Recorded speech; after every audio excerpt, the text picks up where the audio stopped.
Yeah, just give me all of the respect. I use your reverence as a reward. They know that I got the power and they looking at me like the source. Take my throne, boy, stop that. I'm on my hill, can't top that. You take this L, yeah, rock that. You know.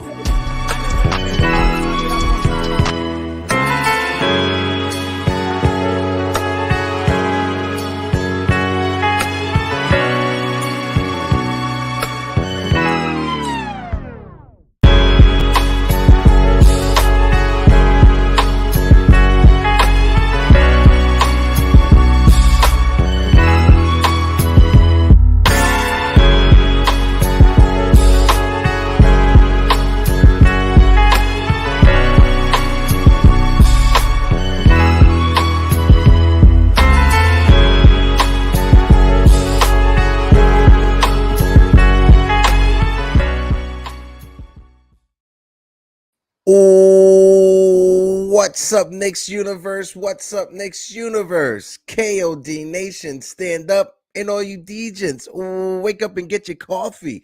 Welcome to this Friday, January 27th edition of the Knicks Morning Brew. I am your guy, Hector, and I'm chilling with the one and the only fabulous Phil. Philip, good morning.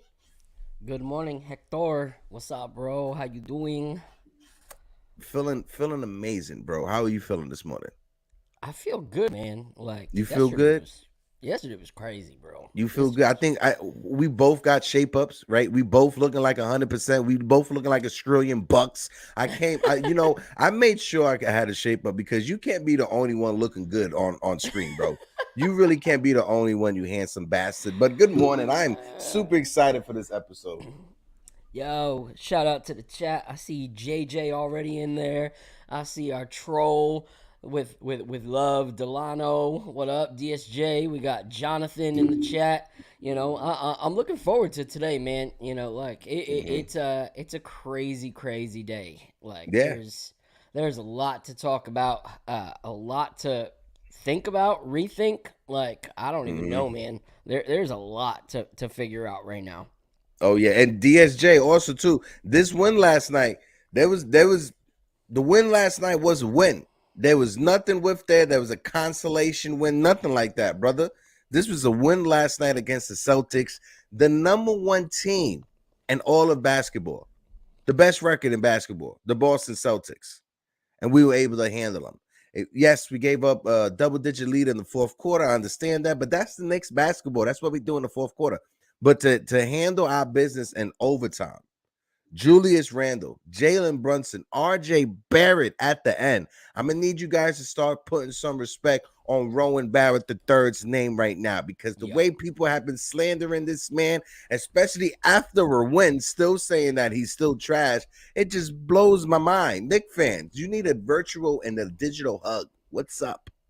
Yeah, it doesn't make sense, man. Like, I understand he did not play a good game, you know, but the thing about RJ is that he's not one of those guys that lets what he's not been able to do dictate like what he's going to do. Like he's still going to give his effort. He's still going to try. He's still going to try and give the best performance he can. A lot of people get shaken up because of something that they did and it affects the rest of the game. And if RJ wouldn't have done that, he wouldn't have had those clutch free throws, and he definitely wouldn't have that clutch three. Yo, did you see the pictures from that clutch three? So I reposted it on our Twitter. Jay Nicky did a design with the photo, and it's hilarious, bro. Like, you see RJ at the three-point line, and it's the whole Celtics bench there. Trying to scream and yell at him to distract him. And you just see him full focus, like clutch. Like, yo, it was incredible. Incredible. You seen Grant Williams was the only one on the Celtics bench that knew that was going in. Because that's the only person on the bench that he saw that shot going up and he was like, oh man, here we go again. Because it's the same thing like last year. Oh, I think you're muted right now, bro. Can't hear you. It's the same thing like last year when it came to the Celtics and the Knicks in the Garden. Who had that clutch shot at the end of the game? Rowan Barrett the third, RJ Barrett. But shout out to Jacob Petruzzi in the building. Jacob, what it do? Salute, salute, salute, salute, salute. Jiggaman Porto, the man who always has the plan. Jiggaman couldn't join us this morning just because he had some KOD business to handle on the back end. And my guy G Money, Gideon, what is good, baby? G Money. Make sure you come onto the open panel, my guy. I definitely want to hear your insight, especially after a Knicks win, because it was a good win, a solid win. Yes, like I said, in the fourth quarter, we could have played a little bit better, but at the same time, we answered the bell when we needed to answer the bell, right? In the first quarter, we were down like 15 points in the first quarter, something like that. And what happened? The bench came in. Emmanuel quickly, Obi Toppin. I just want to put this out right there. Obi Toppin yesterday played 16 minutes. 16 minutes for Obi Toppin. How you doing? I'm not sure if you noticed it, but in the second quarter, he almost played the entire second quarter. Yeah. Julius Randle played the entire first. Obi Toppin almost played the entire first quarter. I think it was Julius Randle came back with like 2 minutes left or 2.5 minutes left in that quarter. And of course, Pete Seminetti and the NYY News TV fan, what it do. Knicks fans, I know we Knicks fans in here, but you guys already know April 1st, the NYY News TV special event at Yankee Stadium, second game of the season. Make sure you get your tickets. And of course, my guy TC Stills is in the building. But go ahead, Phil. Yeah, man, there's promising things that we saw, and that's what makes it so hard as a Knicks fan. I know that everyone's conflicted. Like you get a game like the Cleveland game, and you're just like, all right, did we luck out on that one?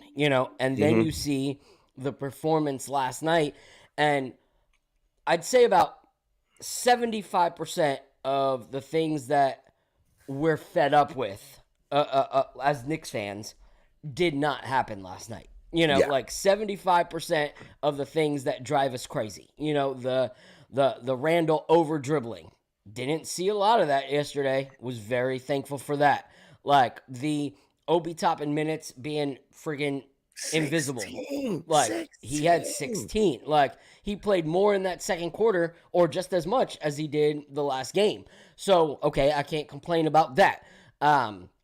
Isaiah Hartenstein was not completely trash. There was still some great defensive efforts spilling over from that Cleveland game. So I couldn't complain about, I couldn't complain about that. So the only things that and Jalen Brunson played well.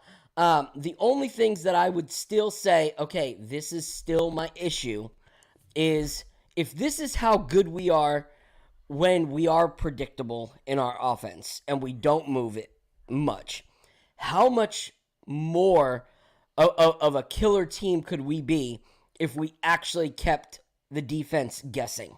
Like, if we actually moved the ball around a lot more. Like, in that one dunk where Randall took Tatum, he was able to take Tatum like that because we made room for him and people were, like, moving around, setting picks. He had the open lane.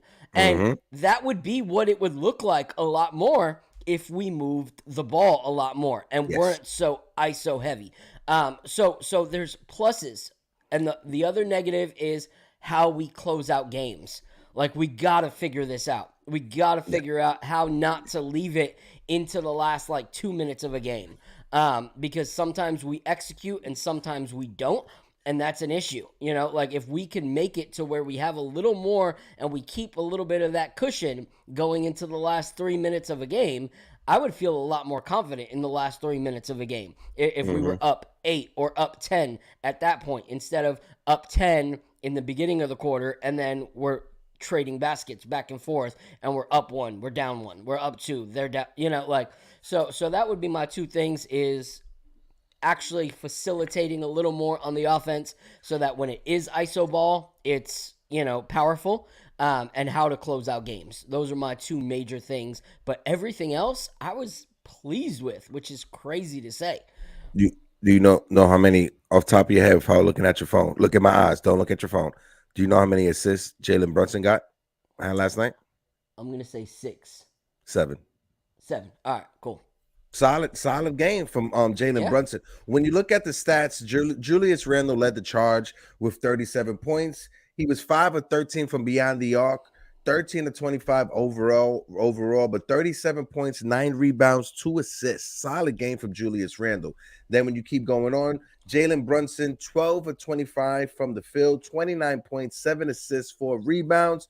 Then you got RJ Barrett, 19 points, a very quiet 19 points, but 6 of 18 from the field, 2 of 5 from beyond the mark. Shout out to my guy, Shy Legacy is in the building. Shy, what it do? Hope all is well. Hope all is well, Shy. No shout out to Shy. All right, there's two of us up here. What Shy do? Of us. My name is right there, Shy. All right, my name is right there. You say salute to Heck and the Nick fam. Come on, man. I thought he said Phil, bro. I'm sorry. I'm sorry. Where's the love, Shy? You know, I even agreed with you on a bunch of takes last episode. Freaking A. Well, shout out to Shaw Legacy. He says salute to Heck and Phil and the Nick fan. DSJ, he puts an attack. I think I see a factor. Isaiah Hartenstein only plays well on TNT with Reggie Miller on commentary to solidify. Reggie's claiming that he is the Joker of the East. DSJ, ain't nothing stopping DSJ when it comes to that. But JJ says Shaq and Barkley's always disrespectful to the Knicks, calling Randall Julius Randolph. That's a bit funny.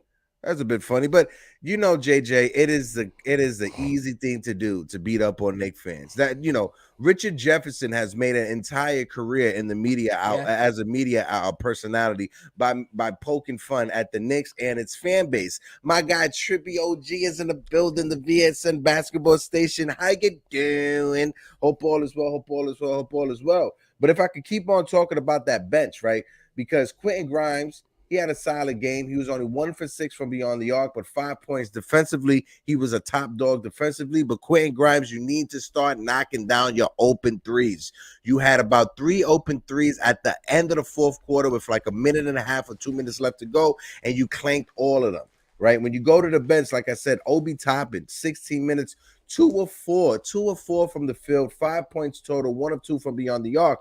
Emmanuel Quickly. What can you say about Emmanuel Quickly, bro? Emmanuel Quickly, look, Shaw Legacy right here. Look, Phil. My bad, Phil. Salute, good brother. Emmanuel Quickly, 17 points off the bench, 28 minutes, 7 of 12 from the field. Those are phenomenal numbers, over 50% from the field. 2 of 3 from beyond the arc, 5 rebounds altogether. There was a few moments during last night's game that Emmanuel Quickly was able to get the offensive rebound and put it right back up to give us that, you know, to try to stop whatever momentum Boston was having.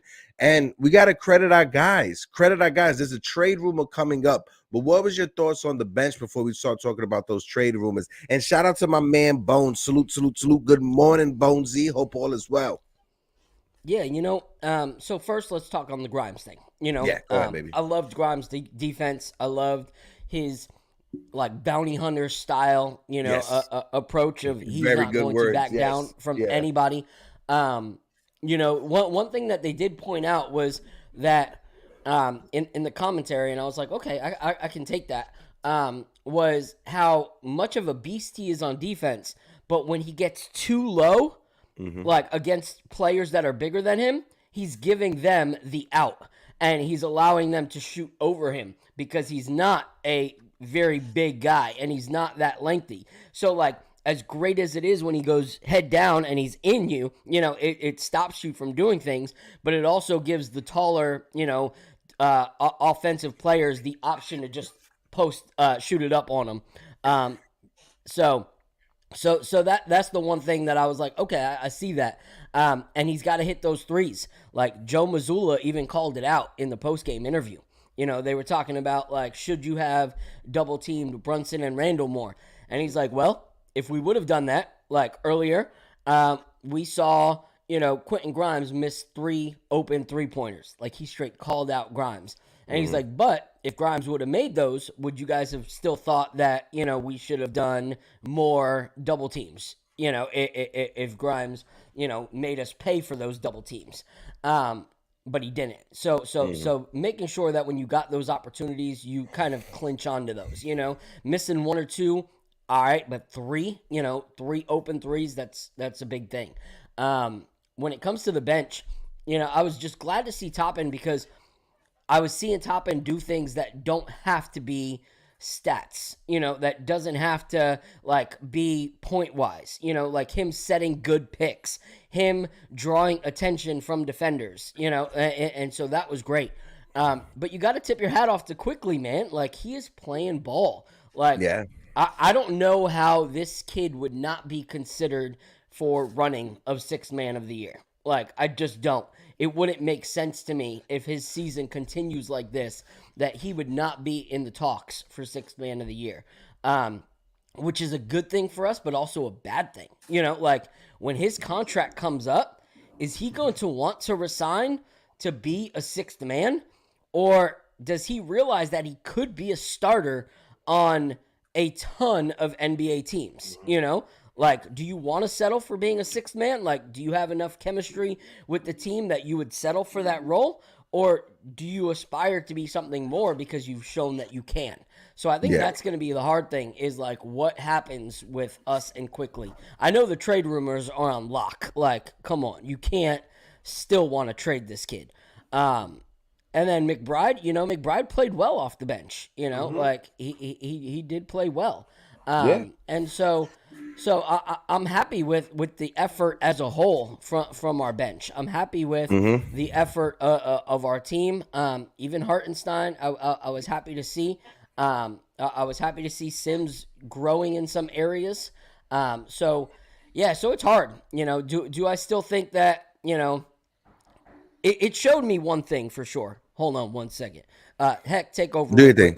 No problem. I just want to give a shout out real quick because I see someone in the chat that I haven't seen before. The Grizzly man is in the building. Grizzly, what it do, baby? Salute, 3 capital S's. If this is your first time watching the show, let us know. Put those thumbs in the chat. Hit those likes for your boys as well. I see we got 16 people in the building. If we can, hit those like buttons as you come in. I see another person. The best of 7 sports talk is in the building. What it do? Salute, 3 capital S's. If this is your first time joining the show, please put those thumbs in the comment section. Oh, he just says, new subscriber, let's turn up. Let's turn up, baby. Just so you know, this Friday is an open panel Friday. So we'll put the link out at 11:30. Best of 7 sports talk. If you want to jump on an open panel, just stick around. We'll put the link in the description. We'll put the link in the chat, and then you could jump up on the panel. But bro, when it comes to what we've been seeing, especially last night from my team, the effort off the bench. Yes, do I wish they would score better when it comes to McBride knocking down his open 3-point shots? Yes, I want Deuce McBride to knock those down, right? But defensively, Deuce McBride is always there defensively, right? Defensively, Deuce McBride is going to show up. Deuce McBride is going to give you that effort. Deuce McBride will go out there and he would defend his man from the point of attack, from the beginning of the other side of the court to the end of the other side of the court. Deuce McBride defensively is that guy. I honestly wish he would just knock down those open shots. And of course, the guy SK, the smoking Nick, is in the building. SK, what it do? Big win, SK. It was a great win last night, SK. Yeah. SK, I got some stuff for you in a little bit, brother. Let's talk about these trade rumors because I was trying to find it earlier, but I see, this group chat that I have. Apparently the New York Knicks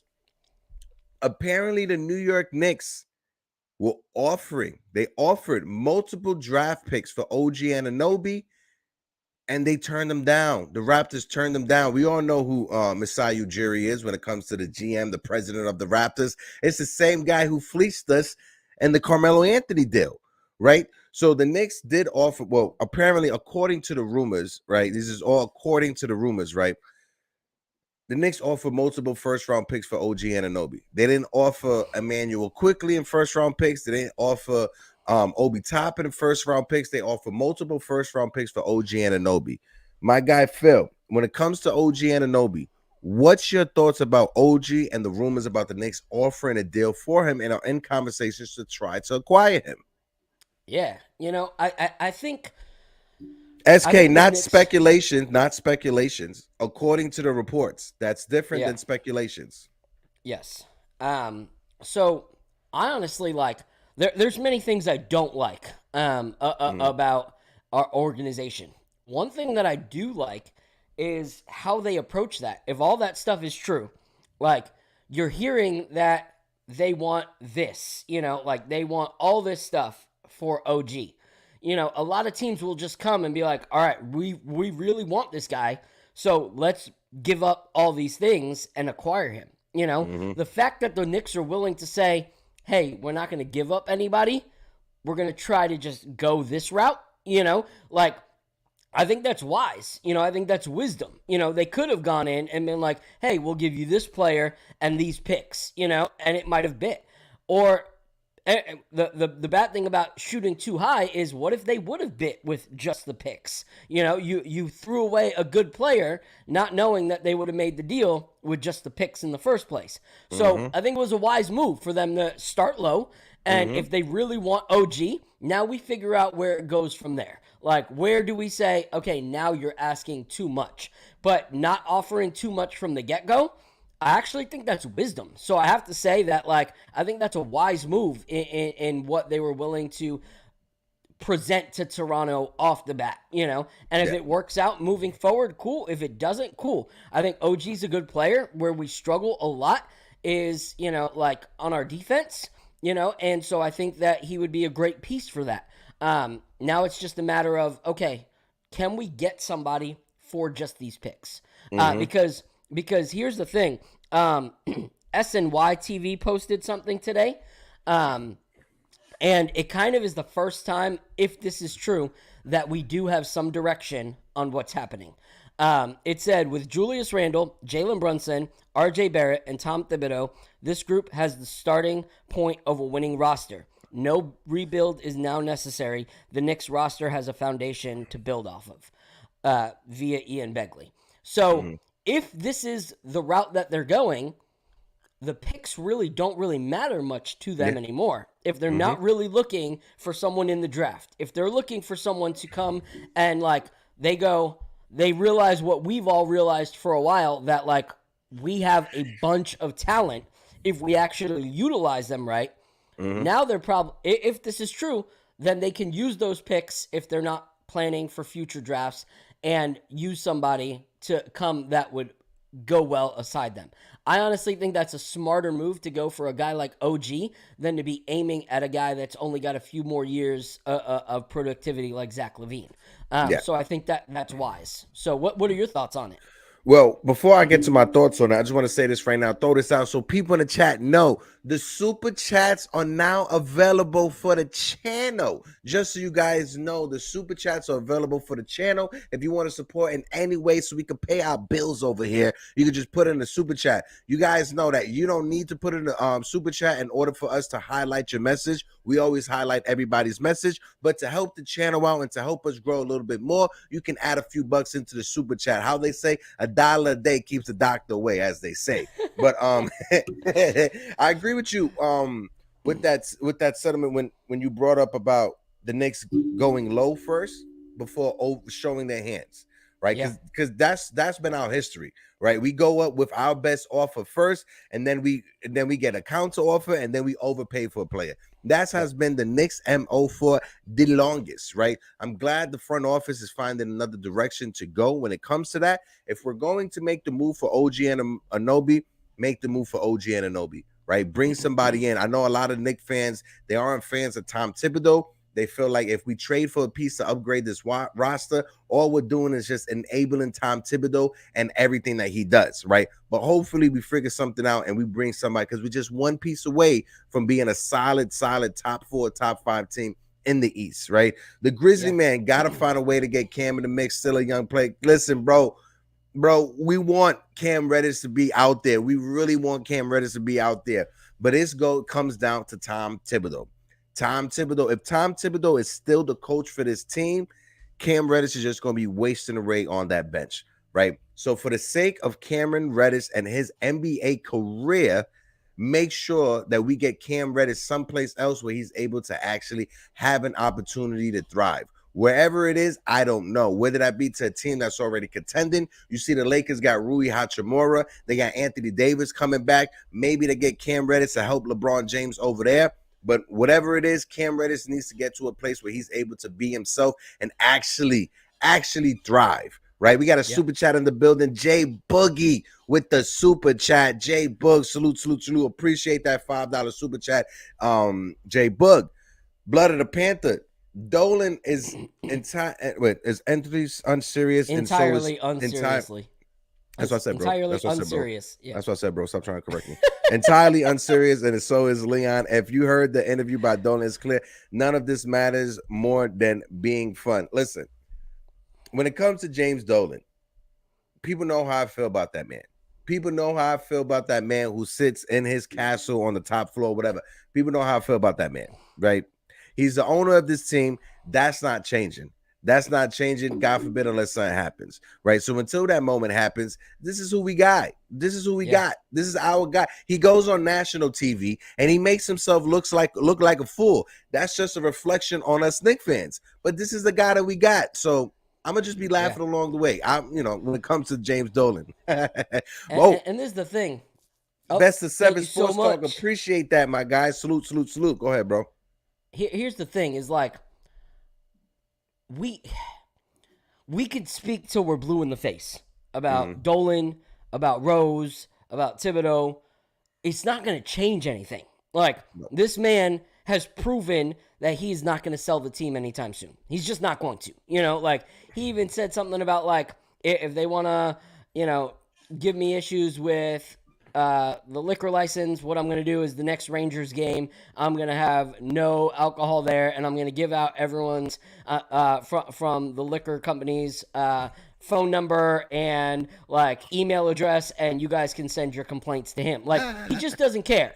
So my thing is, yes, winning prevents the firing of Tom Thibodeau, which is not something I want. However, I also have to look at the trajectory of our guys. I have to care more about our guys than I do my personal feelings. Whether we want Tom Thibodeau fired or not, he's still there. So I don't want our players to have to lose and diminish the possibility for their future of the career to either stay with the Knicks, or if they get traded, that their worth is lower because they lost so much and they didn't show that they were winners.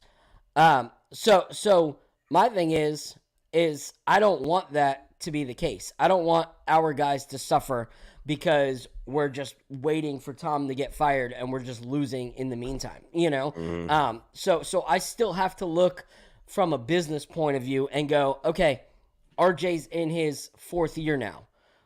If he does not win at all, what does his future look like moving forward? Randall. If Randall is on a team in his 9th season that is lose now, what does that mean for Randall's future as a player? Obi Toppin, quickly coming out of their rookie contracts. If all they do is lose and Tom Thibodeau gets fired, what does that mean for their future contracts? So it's a yin and yang kind of thing when it comes to wanting, the demise of our ownership and coaching staff, but also wanting the success of our players, So it's a give and take. It's like a catch-22, if I'm using that phrase correctly. When it comes to the Dolan situation, and it's a few comments here because I'm dying laughing. Blood of the Panther said, "Please, Dolan, do something we could cancel you for." First of all, if that man wasn't canceled for what he did a few years ago, this man literally, all right, when his friend, right, the guy, I forgot this bozo's name from Hollywood or whatever that was doing his thing or whatever. What's his name? What is this ugly bastard's name from Hollywood? And anywho, Harvey Weinstein. Harvey Weinstein and James Dolan were best friends at one point, right? So when the whole situation happened with Harvey Weinstein, right? With everybody knows what happened with Harvey Weinstein, James Dolan literally went on Fox News the next day. Went on Fox News and he wrote a song called I Should Have Known. About his best friend. If you guys haven't seen that video from James Dolan, go look it up. It is the worst song ever put together. Secondly, he looks like a total bozo going on Fox News saying what he said. It's just ridiculous. Pudge Nice said, my boy Dolan dropped the interview yesterday, and I see why people are upset about James Dolan now. listen, if James Dolan doesn't want to allow certain people inside of his establishment, he has every right as a private business owner to not let certain people inside of his establishment, especially if lawsuits are involved. I get that. The issue that I'm seeing with a lot of people, me personally, is that us as, citizens, right? Us as, patrons going to the games, we have a right to privacy. Wouldn't you say that, Phil? Shouldn't we have a right to privacy? Right. For sure. So the facial recognition that they use at Madison Square Garden, fans aren't given a heads up like, hey, when you step inside Madison Square Garden, X, Y, and the third is going on. Your face will be put onto a database just so we can have. I understand it probably happens no matter what because of the world we live in. But if you're a patron going inside a private business, it is your right to privacy that private business has to let you know what they're doing with their facial recognition software. So that's my whole issue with it. Besides that, James Dolan could do what he wants because Shaun Legacy said it the best. Shout out to Dolan. Bosses do what they want to do. That's horrible. Absolutely horrible. Yeah, but that liquid situation that happened with that, I was just, at first, I didn't believe it when I saw it on Twitter. I had to actually hear the man's words for when he said that. I'm like, yo, this man actually said it. With all the money that James Dolan spends, you can't spend money to get yourself a proper PR guy to help you handle this situation. Like, you need to spend money on a PR department, on someone that can actually help you navigate this situation, because you just make yourself look foolish and foolish and foolish. But go ahead, Phil. Any last words? Because I want to throw in the link for the open chat. I mean, for the open panel. What's your thoughts about that before we continue? Like it's crazy, bro. Like the fact that a guy can go on national television and make it obvious that he does not care. And you're in what's supposedly the most powerful city in New York City, where everyone talks about, like, your voice is heard, like, this is the place to come for your voice to be heard. And it's like, no matter how many voices speak up, it's like this guy gets to eclipse it all. So I don't understand it. I don't understand how this guy tends to have, like, this crazy bubble around him that keeps anything from hitting him or, like, deterring his, selfish mindset. But that's where we're at. We're stuck, as a Knicks franchise. So I try to ignore him as much as possible. He is a cancer to the organization. And all we can hope is that, like DSJ says, realize that we deserve better and hope that it happens. But I'm also not going to waste my breath because I know, that we've been trying for years when it comes to that guy. So now, are there other horrible owners in sports and just professional sports in general, North American sports? Absolutely. The guy in Phoenix he's being made to sell the team right now as we speak. Right. When it comes to the Washington basketball team, I think Jeff Bezos is trying to buy the Washington Nationals right now as we speak. Right. So when it comes to other owners in professional sports that are horrible, there's a bunch of professional sports owners that are horrible. I understand that. I get that. James Dolan, if we had to rank him, he'll probably be around 5. I get that. He's not the worst, right? If you're a fan of the Cincinnati Reds, they have a horrible owner over there in Cincinnati for the baseball team, right? But the link for the open panel is in the chat right now, guys. It's in the chat right there for the open panel.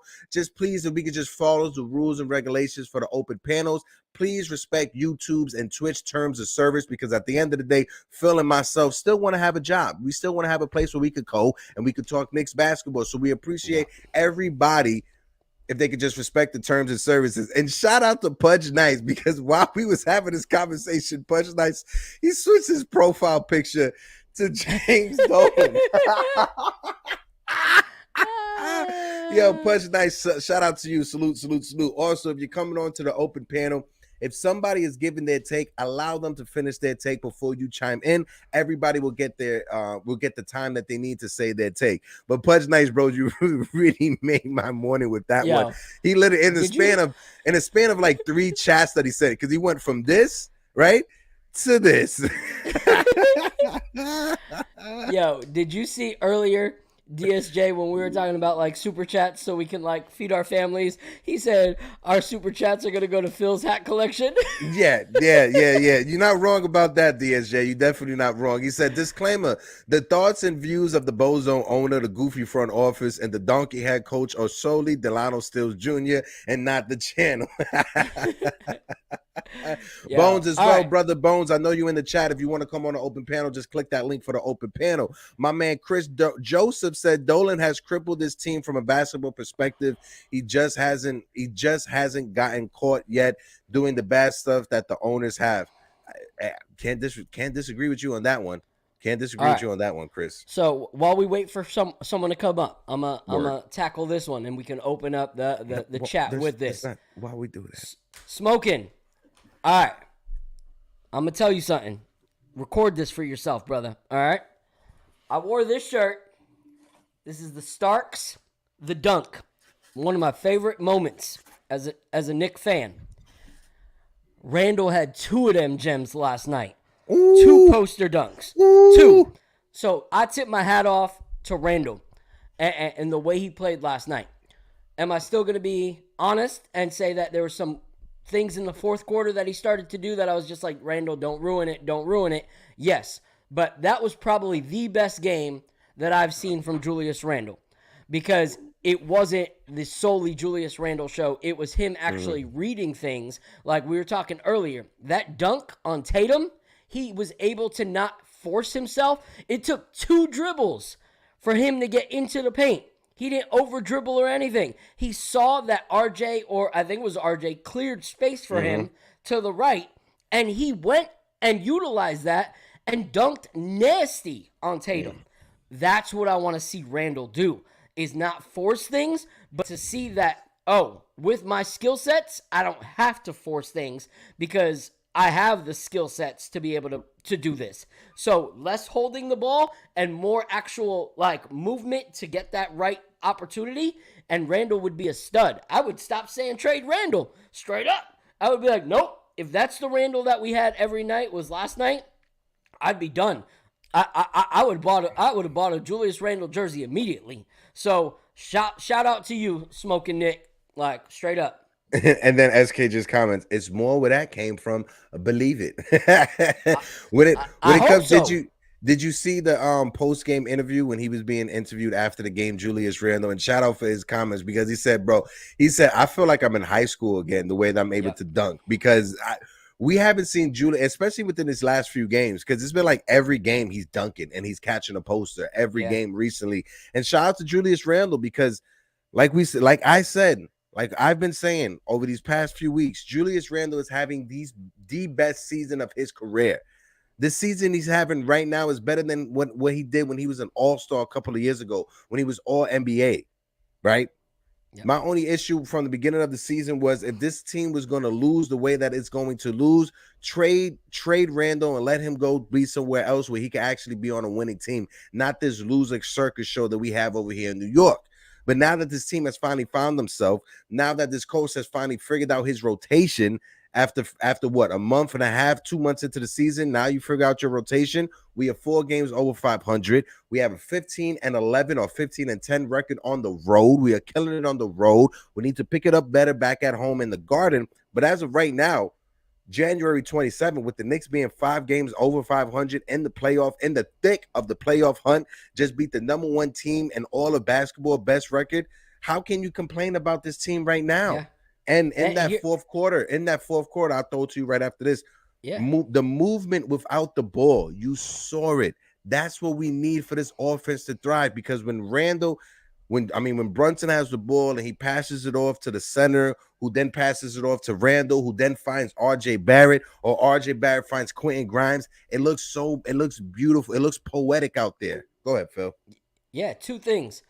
And I just looked at it and realized why I loved Randall's game last night. Typically, my biggest problem is that he overholds the ball and doesn't think to create until he gets stuck in a situation, and his turnovers are always my biggest thing. He had 2 turnovers last night. That's significantly less than a lot of the games this season where I've had issues with, because I've looked and been like, I don't care that you had 44 points. You had 6-7 turnovers. That's an issue for me. So last night was a solid performance where the turnovers were minimal. And so salute. That's what I want to see. And then second, to Delano's thing is RJ Barrett. This is how this works. We're always talking about how the three don't work. This is how it works, where people are able to, I think in order for it to work is those three have to realize who is on that night and who is not, and be willing to not make it a 3-person ISO competition anyway, but to in the first be able to be like, yo, it seems like Jalen's cooking. Let's make sure that Jalen is the ISO forward one right now, and the rest of us move around him. Oh, Julius is killing it right now.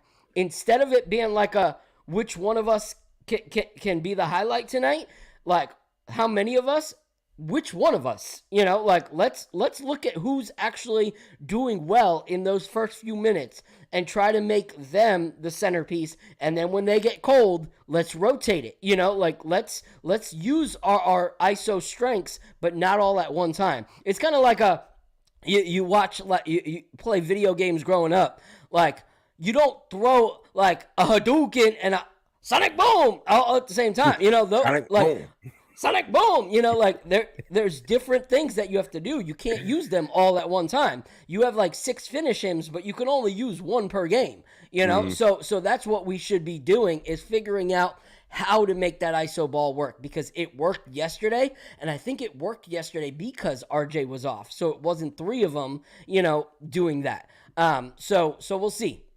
If I can, just give a quick shout out to Leslie Henry. First time seeing them in the chat. Leslie, what it do? Salute, 3 capital S's.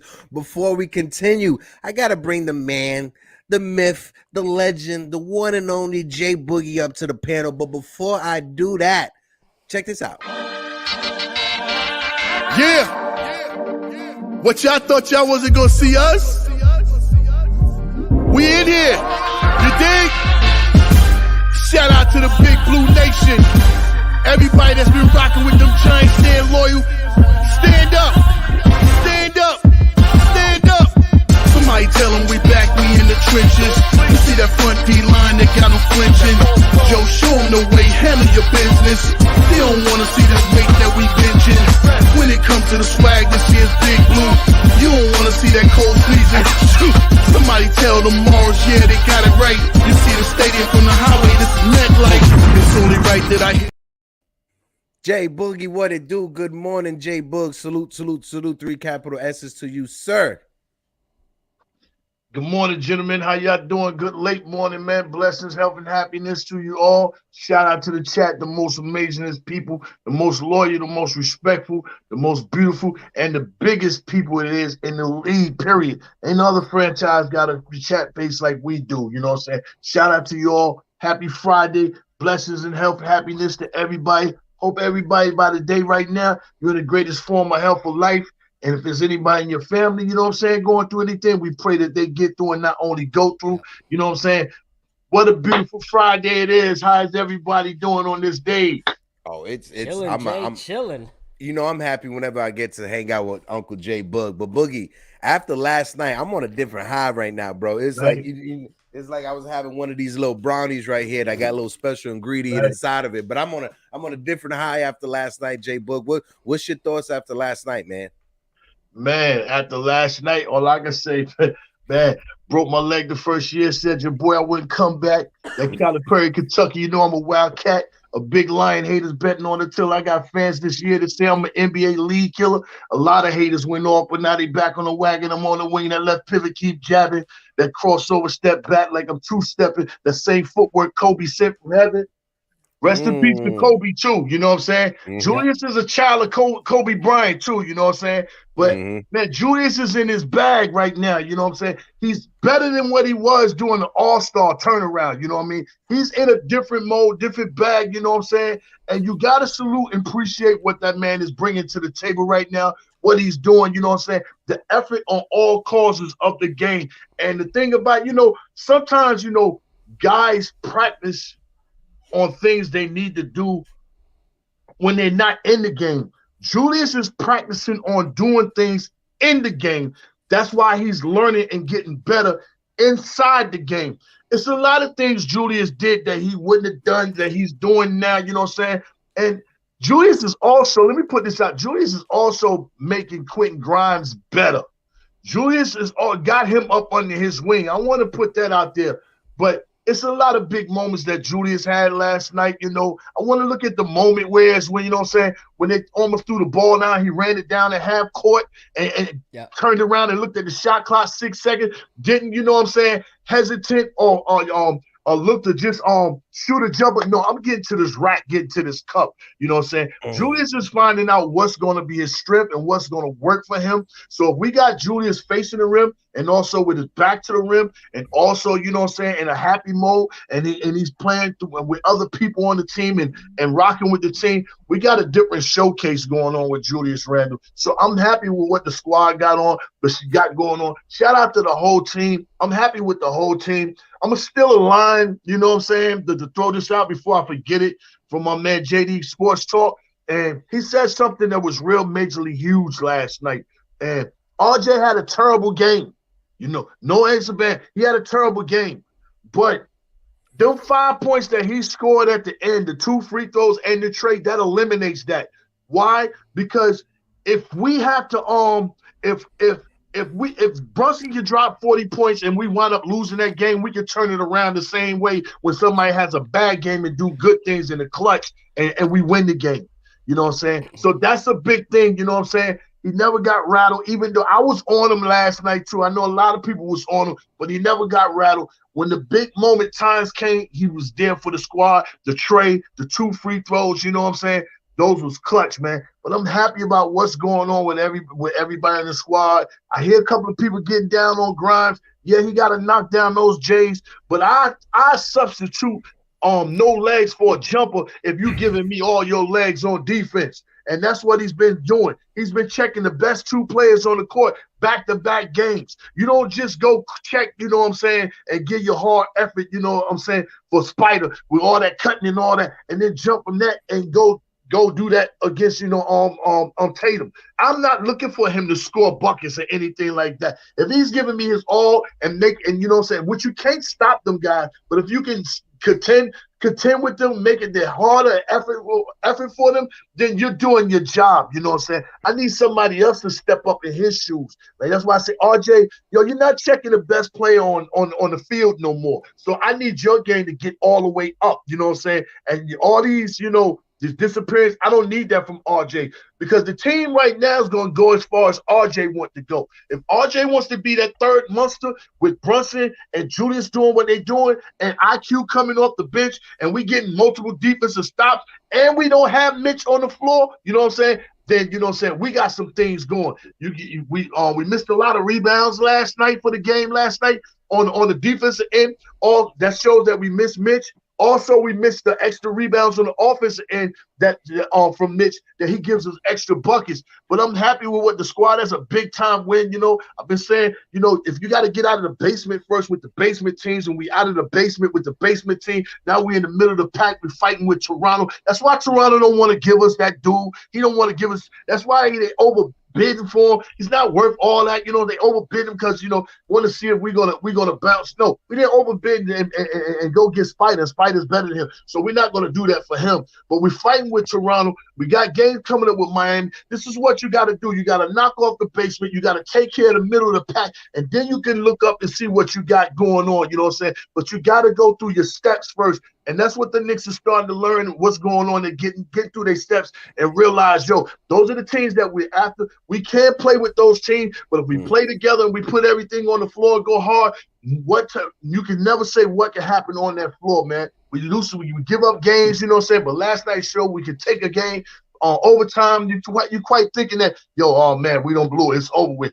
But nah, the guys didn't panic. They took that game right back from him, you know what I'm saying? And I love Julius just laughing at Jalen. Yeah, you was talking to me when I was at the crucial point knocking my free throws, and then you gonna come back and bungee jump with you. I like his answer when he was being interviewed in the post game. Kodak Brad was in his bag, yeah. and Book, I'm gonna quote you from what you were saying the other day, because when I stopped by for the love of the game when you was on the panel, you said something. And I was like, oh yeah, Jay Boogie hit it right on the head when you said that the schedule that we got, everybody likes to say we can't make it through this schedule, right? We're gonna get destroyed during this schedule. Look right now where we're standing against these two top teams. These are top teams in the East. Last show that we had, I brought it up. We only beat two top teams this entire season. The fact that we beat back-to-back games, the Cavs and the Boston Celtics, goes to show you that this team right now on January 27th is not the same team to start the season. We didn't have an identity. Tom Thibodeau ain't know what his roster was going to be, what his who he was going to use, but he got his 9-man rotation down, and he's showing that this 9-man rotation is legit. I understand Deuce McBride offensively, he struggles. He can't knock. He missed some open shots.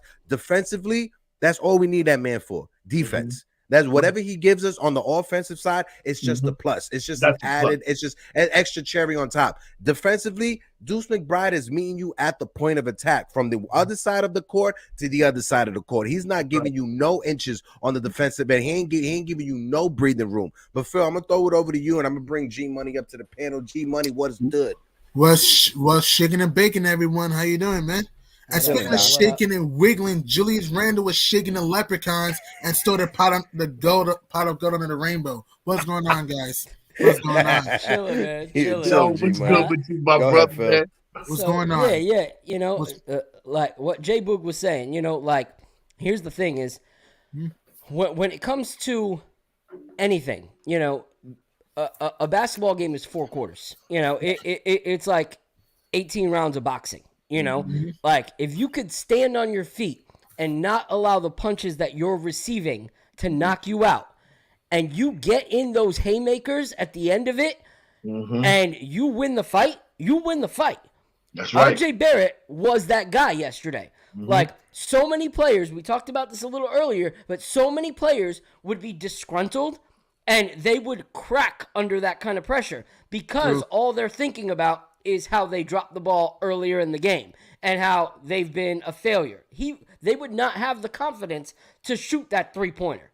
If you look at the photo from that, RJ Barrett had nothing in his mind but I need to get this bucket. Not how many threes have I missed? How many layups have I missed? How many times I've gotten blocked? He did not care. He said, I'm getting these. You see him at the free throw line? Same thing. Full focus. Does not matter. You could have had a naked fat streaker run across the friggin' screen, and he wouldn't have been distracted. Listen. As a big body son of a bitch myself, but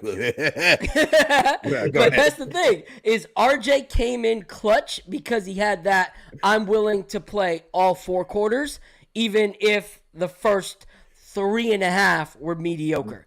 And I gotta tip my hat to that guy. Like, that was the difference maker. That is what kept us from winning that game. So I gotta salute to him. And like I said, if we can figure out how him, Brunson, and RJ and Randall could work like it did last night, where it wasn't constant competition of who was that guy, but it was more so about being a actual team, we could be deadly. Like, we could actually have something. I think we're 1, maybe 2 pieces away. Like, so that Quickly doesn't have to bear that full burden on his shoulder when it comes to buckets off the bench. Like, you get another, like, scorer that can complement Quickly, and we're going to be trouble. So what do you think, G-Money? What do you think is, like, still the determining factor that's going to take us from we've had great games to we are a great team? Like, because we still need to take that step. That's true. Like I said, we just need to add another piece in there, another maybe shot creator off the bench a little bit, and maybe we should be good, though. But to me, that was a big boy win by New York last night. That was the big boy win. The Knicks, don't people forget about this. This team was getting hit by a tsunami. They were down by, 15 in the first quarter, 22-7. It looked like it was one of those molly-whopping type games, but they battled back. The defense was hounding. I know Boston had a lot of threes, but Remember, they started 5 from 6 from 3, and then we contained them after that. We contested his shot. Even though Tatum had 30-something points, if you actually watched the game, we made it hard for him though to score 30 plus. We slowed down JB. Jaylen Brown was nothing last night. I thought we did a good job keeping Al Horford and Time Lord off the boards, and also the fact that Randall was banging guys in the block, hitting some tough contested threes. He played like an MVP yesterday. He made some mistakes here and there with the turnovers, but other than that, he played like an MVP yesterday though.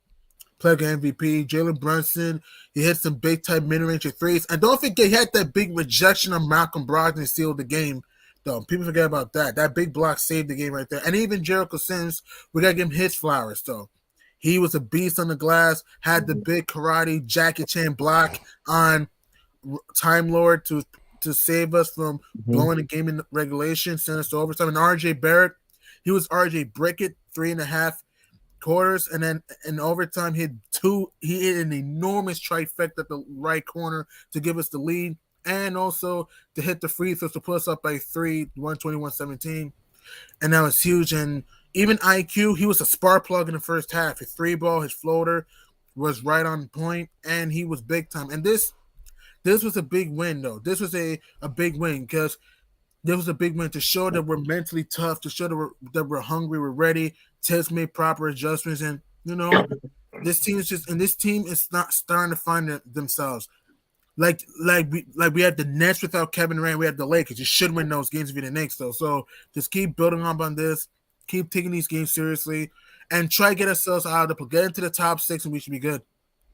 I got somebody backstage that I want to bring up. They just want to chime in. He wasn't able to join us this morning for the entire show, but Jigga Porto is finally in the middle. What up, fellas? Yo, I'm going to give everybody some life advice real quick.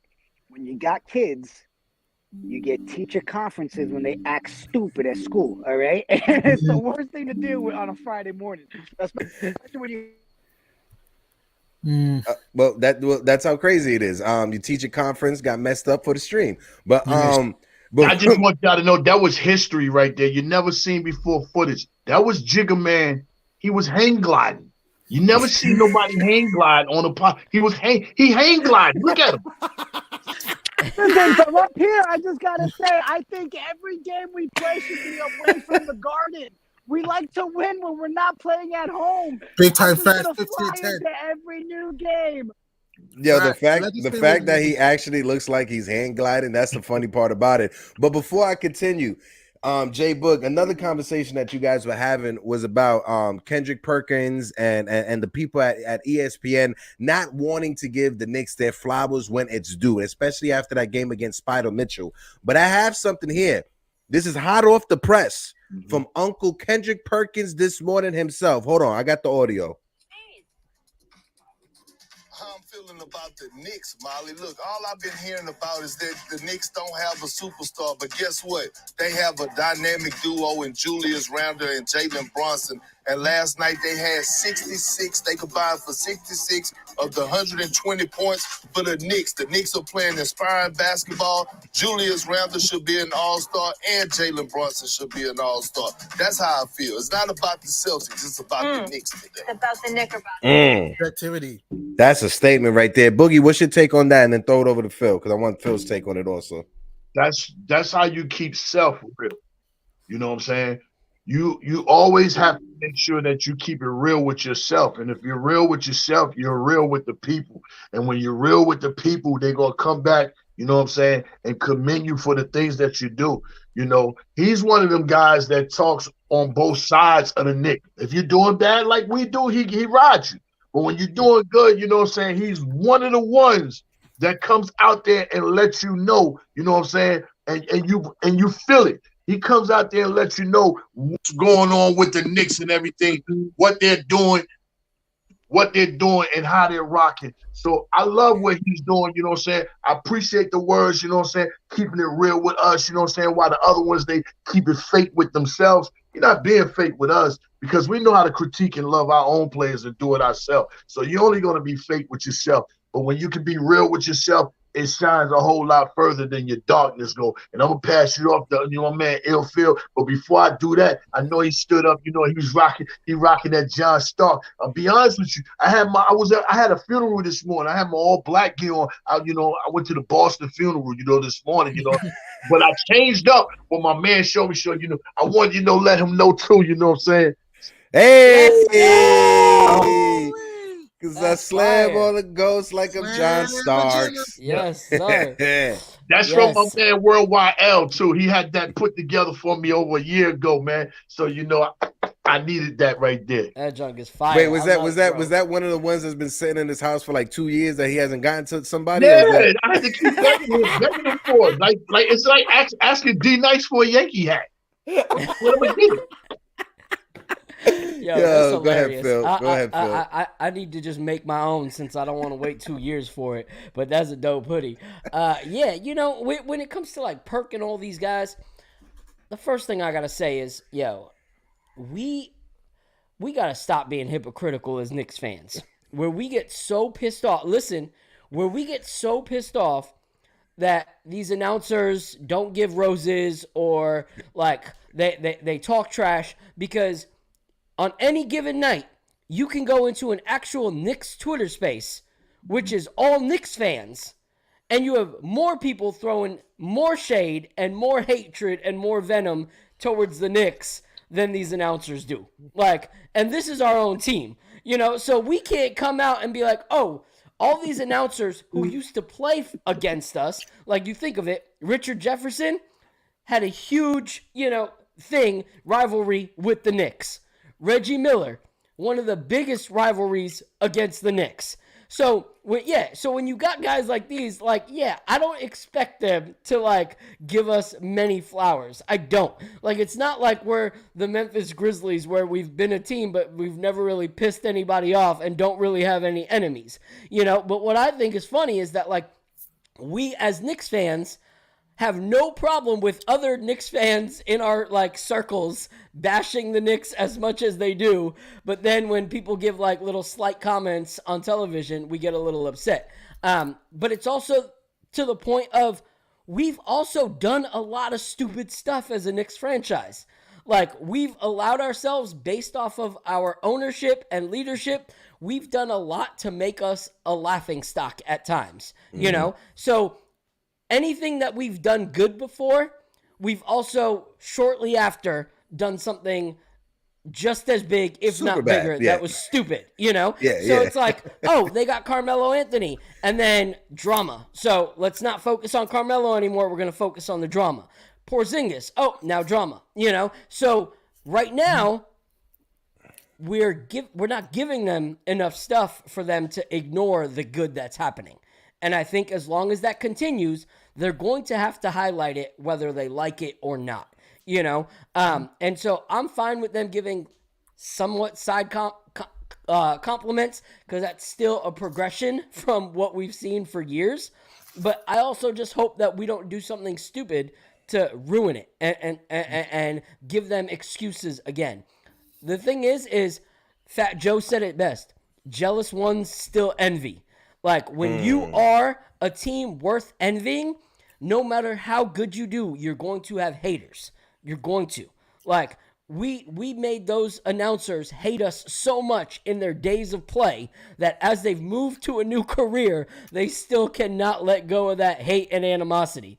That means we're doing something right. That means the New York franchise is different. We are a different basketball league.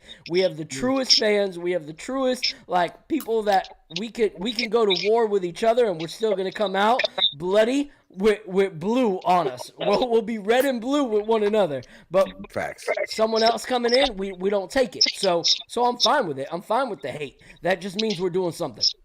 One thing I'd say, and I'll throw it over to G Money, get his take from what we were just talking about, but it's like when the Dodgers used to be in Brooklyn, right? When the Dodgers was in Brooklyn, they were known as the Brooklyn Bums, right? But that was only to their fan base. you couldn't be somebody who wasn't a Dodgers fan or coming from outside of Brooklyn calling the Dodgers a bum, because those are our bums. Just like with the Knicks, right? The Knicks may be a clown franchise. They may be doing a few things that may be wrong, but that's our clown franchise. I'm going to ride with them until I die. So as a fan, I may have some critical moments, or I may have some critical takes on this team. But if someone else, say like a New Orleans Pelicans fan, I don't even know what a Pelican is on a basketball court, but if a Pelican fan says something about the Knicks, guarantee I'm going to ride for my team. Right, G-Money? Yeah, you live and die with your team, man. Look, even though New York does even though New York's done the dumbest and wrong stuff you ever saw, this is a team that does play hard every night. This Knicks team does play hard every night, though. Ain't gotta give them credit though. This team fights and great. My only concern is they can be streaky sometimes, but this team fights and gives the best of it every night. Don't listen to the media, man. Don't listen to the media. Just don't try to listen to the media, because the media just toss. They all bite. They all bark. They all bite. How can I say? They all bite, but they all bark, but no bite. All bark, but no bite. Yeah, all bark, but no bite. I don't listen to the media, man. I don't respect their beliefs. I don't, because they just talk, and there's no logic to what they say. I mean, I remember Max Kellerman years ago just banging on his team 2 years ago. It's like, dude, give us some credit, man. The whole media, I don't listen to the media. Even the guy, even so bad, even yesterday, TNT was saying Julius Randolph rather than Julius Randle. That was funny, but a little bit disrespectful there. So, yeah, but this team's playing their best effort. You know, Tibbs made some adjustments last night. Even though I'm not a huge fan of Tibbs, made some adjustments last night. The team is playing hard. Randall's been our MVP. The Knicks MVP all season. Jalen Brunson, he's been our best point guard since Stephon Marbury. RJ Barrett's not starting to shine a little bit. So I don't listen to the media. Salute Smokey Nick and everyone in the chat. I don't listen to the media when they bang on the Knicks too much. You know, I don't. Yeah. You know, real quick, we got a lot of chances to do a lot of things. We got a chance to have 2 player of the week in 1 month. Russell only got his. Julius is working on his. We also got a chance to have 2 players in the All-Star game this year. You know, we got a lot of good things going on as far as what we got. But, man, as long as they want to hate, let them continue to hate. You know what I'm saying? That's only going to make us stronger, because you look real bad when you say certain things and then we come out there and put up performances like we did. You know what I'm saying? That was a major slap in the face. Take that. You know what I mean? Yeah. We're really coming on, you know what I'm saying, as a team and moving forward. And I like that. I gotta jump off. My wife gave me a phone call. But I wanted to say real quick, when you said you know, y'all feel how y'all want to feel, we gonna feel how we feel. These are our fans. Yeah, I got something for them. You know what I'm saying? The song is already done. I do about 2 songs a week, at least 1 song every 3 days. You know, I've been doing that for like the past 5 months, you know, so I got things backed up. I got a thing called the COAT. You know, everybody talk about GOAT, you know, GOAT. I spelled the COAT, which is KOAT, which stands for Knicks over all teams. You know what I'm saying? I got that. So I got something that, you know, that's made for all the, you know, the haters, you know, on the big stages of the TV screens, you know what I'm saying, that be always throwing that hate against us, you know what I'm saying? And then I wanted to throw out 2 things, because we not giving him enough credit. When it was like 4 minutes left in the half, Tom sent Julius Randle to the scores table. You could check the footage and everything. For some apparently reason, it went on for a run for like 2 minutes and 35 seconds. No clock stoppage, no TV timeout, no fouls, no interruption. It was just going back and forth. The Knicks went on a run, and we ceased the matter. Tom said, Julius, come here. Come back. I don't know if I caught it. He said, come back. He brought him back to the bench. And then like 45 seconds later, Boston called a timeout, and then he put him in. But just the fact that he had him at the scores table and the team was rocking and he didn't want to break that up, that means Tom is learning from some things. And number 2, that play he designed with Julius was a straight Tom play that he put together. We're going to do this, blah, blah, we're going to do it. And Julius attack off rip, quick, fast, in a hurry. Don't play with the ball, no nothing. And that's what he immediately did after that timeout. You know what I'm saying? When he made that move and went straight to the rack, you know, late in the game. Crucial play, crucial timeout call by Tom. Got to give Tom some props when, you know, we least expect. But I just wanted to throw that out there. That man called Julius Randle back to the bench when he seen the team making a run to close out that fourth. That bench, shout out to that bench, allowing the players to get a lot of rest. They allowed Julius and Brunson to get a lot of rest. They normally don't get the first half. They was able, you know what I'm saying, to do their thing and finish down the stretch. They gave him another breather in the second half. You know, Ironheart, quickly, even Obi, they stepped up big in the second half too. So, man, shout out to the team. Great point. Shout out to y'all podcast. Shout out to everybody in the chat. Man, you know what I'm saying? My man Phil, my man G Money, aka the Encyclopedia, you know what I'm saying? Fisherman Project. That's the only my man. Hey yo, where that man? They got a pond, a fishing pond in it, where he live at, man. There's a fishing bed. Yeah, that's why I wear the fishing hat, Boog. You know that. Yeah. And the greatest people in the chat, man. I hope everybody have a deserving weekend. Treat yourself, you know what I'm saying? Do something with your family. Love your ones, you know what I'm saying? You don't have to wait for a holiday to show somebody in your family how much you love them and how much you appreciate them. You can do that right now, you know what I'm saying, this weekend. You got paid, you got some money. Go spend lovely time with family time, because there's no other time better than family time. You know what I'm saying? And without that family, it hurts even more because you didn't spend that quality time with your family time. Salute, 3 capital S's, and everybody have a blessed weekend. We on to the YMCA Saturday. YMCA. That's where the Brooklyn Nets play. They really have ping pong tournaments, indoor track. But when we come up in there, it's a basketball game. Y'all know what time it is, man. Yo, Boogie, salute, Unc. Love you, Unc. Have a great weekend, Boogie. See you on Monday. All right. Let's address the chat real quick. We got some back and forth going on with Smoking Nick and DSJ, the RJ versus Randall debate, and that's the problem. You know, we're not gonna debate that. I'm gonna bring up one comment though, and it says we can throw away RJ's performance because he hit a clutch shot and some free throws, and so yes, for me, yes. But this is also the thing: do we throw away? Because you're a huge Randall fan. Do we throw away Randall's good games when he does something bad in the fourth? You know, like if we're judging based off of the whole final outcome of highlighting what the player did well that helped us, then no, we can't throw away when Randall has a good 3.5 quarters and then screws up in the fourth quarter. We can point out that Randall screwed up in the fourth quarter, but we can't throw away the fact that he did great in 3.5 quarters on certain games, or vice versa. And same thing with RJ. We can't say that RJ played a whole bad game because we might not have won that game without RJ. So, yes, there's certain things that are good, there's certain things that are bad, and we have to say both players still have things that they have to work on. Regardless of who you're a bigger fan of, they both still have things that they have to work on. Mm-hmm. Yeah, and for me, and I'll throw it over to G Money before we wrap it up. For me, it was just every all hands on deck effort yesterday. Like everybody stepped up. Hartenstein stepped up.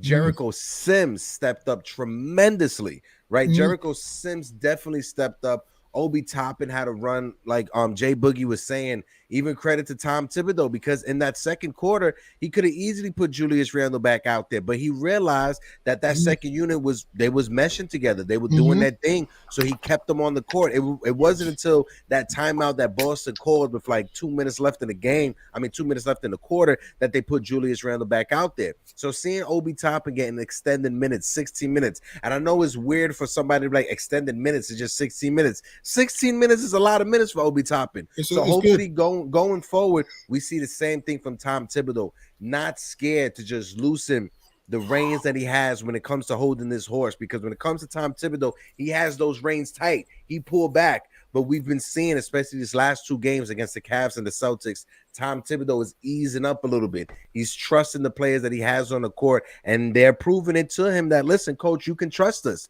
And it's showing. 2 back-to-back big games from Julius Randle, back-to-back big games from Jalen Brunson. Yes, RJ Barrett struggled. Take away overtime, right? RJ Barrett shooting 5 of 17 from the field for 15 points. That's bad. That's horrible. But he finished 6 of 18 with 19 points with those clutch 2 free throws and that solid 3 to end to ice the game towards the end of the game. Solid game all around from everybody. Every point count, every point mattered. If it wasn't for all the points, we would have lost the game. Go ahead, Jimmy G Money, before we dip out. Our next game that we have is Saturday versus the Brooklyn Nets. It's an early game. It's weird. It's at 5:30 in the afternoon. I'm not sure why. On ABC, yeah. On ABC that early, but I think we'll be doing a watch along. I'm not too sure, but just follow us on social media for that update. Go ahead, G Money. Yeah, the Knicks showed a lot of mental toughness. They showed a lot of mental toughness last night, and they scrapped the loose balls. We killed the Celtics in the paint with our giving goals and our lobs and driving to the hoop, and that's why. And the offensive rebound helped us at times, and that's where we put out the win last night in Beantown. Our first win since January 2021. So now against the Nets. The Nets just lost to the Pistons. I know they beat the Warriors and the Jazz, but that same Nets team just lost to the Pistons. Okay, we have no reason not to win this game. I mean, all we need to do is to be physical with Uncle Drew, prevent his driving lanes, rebound the ball with Nick Claxton, guard the perimeter. We should be good. And then just crash the glass, limit the Nets to a half court game, and also just force turnovers. So we can do that, and we come with the right focus and come out with the guns blazing. We should be good for this game, though, because every game counts, because we're trying to avoid that playing game. So if the Knicks can just do the simple fundamentals that they've been doing the past 2 games, they should win. They should beat the Nets. Go ahead, Phil. Yeah, as we close out, yes, there's points. They just lost to the Pistons. But this is what we can't focus on, okay? Yo. we can't focus on those kind of things, because if our team focuses on those kind of things and they come in going, we just beat the Celtics, they just lost to the Pistons, we always beat the Pistons. No, we know that certain teams, for some reason, do not perform to their best of ability against a certain other team that they should have beaten for sure. Here's the thing about that game is that Kevin Durant loves and thrives on playing the Knicks. Like, he loves it. Ever since he went to Brooklyn, he talks about it all the time. How he loves, he loves to be hated by Knicks fans. Like, he loves that. So this is one of those things where it's you're feeding a beast. You're giving this beast something that he loves. So we need to make sure that we are focused going into that game. Like, we cannot let our guards down at all, because a team like Kyrie and KD, that's a duo that you sleep for 2 minutes of a quarter, and it could be the worst 2 minutes of your season, because they capitalize on that. They see the weakness, and they will destroy it. So we just got to be careful not to go in there with anything less than 100%. And actually make. I don't think Durant's gonna play tomorrow. Yeah, I don't think KD will be playing, so it may be in our favor. Maybe in our favor. But you still want to take him seriously, because you never know. Yeah. Kyrie can go off. It could be the Seth Curry game. It could be Joe Harris. Watch out. Yeah. Like, that Kyrie is actually the one who's actually been a little more like egotistical on not coming to the Knicks, even more so than Durant, and so You got to be careful with him. You got to be careful with that guy. That guy goes off, and it's a problem. So and either way, we got to go. Hopefully, this is finally the game Julius Randle breaks out against the Brooklyn Nets. Because we've seen Julius Randle take the matchup against the Brooklyn Nets personally over these past few years, because of Durant and KD choosing to go to the Nets, and him being the second option for the Knicks. So he has taken that matchup personally. Hopefully, this is the game where Julius Randle can finally, not saying he hasn't stepped up. I'm not mixing my words here, because he has stepped up in those games against the Nets. He had big games against the Nets. Hopefully, this is one of those games that he has a big game, but at the same time, the team still wins. Because there's always something in the fourth quarter or in the last couple of minutes against the Nets that happens, whether it's the referees calling bad calls, whether it's bad shots, whatever. That's been the MO over these past few years against the Nets. Hopefully, this is a game where Julius Randle can break out and have a statement game leading up to like the All-Star voting, and when the coaches decide, all right, this is going to be the reserves for the All-Star team. Yeah. Right? But fellas, I had a good time this morning. You know what I mean? It's been a great morning. Shout out to everybody in the chat. G Money, of course, is here on the panel with us. My man Trippy VS Center Basketball Station. You know, Uncle Boogie. Hope all is well with Boogie. Shout out to Jay Boogie for coming on. Chris Joseph, my man DSJ, my guy SK, my man Pots and Pan SK. You always gotta love SK in the chat. Let's see who else we had in there. We had Quiet Money in the chat. My guy Quiet Money. Shy Legacy was in the building. TC Stills was in the building. Leslie Henry, first time seeing you in the chat. Salute to you. Appreciate you. Thank you for coming by. Hold on. We had a few more. We had a Fruit Blood of the Panther as well. But guys, it's been another great episode of the Knicks Morning Brew. I am your guy Hector. Go ahead, bro. We also got to give a shout out to. Go ahead. To scroll up far enough. Yeah. I forgot the sports talk. Yeah. You know, first time here and still giving a super chat. That was a super blessing, bro. Yeah, hold on. Best of 7 Sports. Best of 7 Sports. Appreciate you, my guy. Thanks for stopping by. Appreciate the super chats as well. All super chats will go to supporting the show. Appreciate everybody for tuning in. But like always, peace, blessings, salutations, and have a good weekend. Deuces. See you there.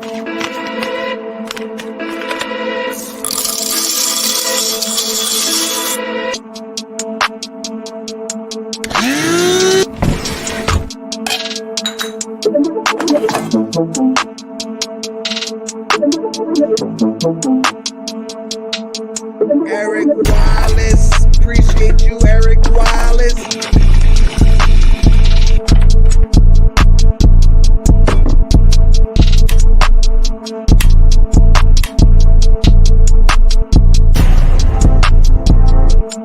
What it do, Nick Nation? What it do? KOD Universe, stand up, and all you DJs, wake up and get your coffee. I'ma slam on these goats like I'm John Starks. I'ma slam.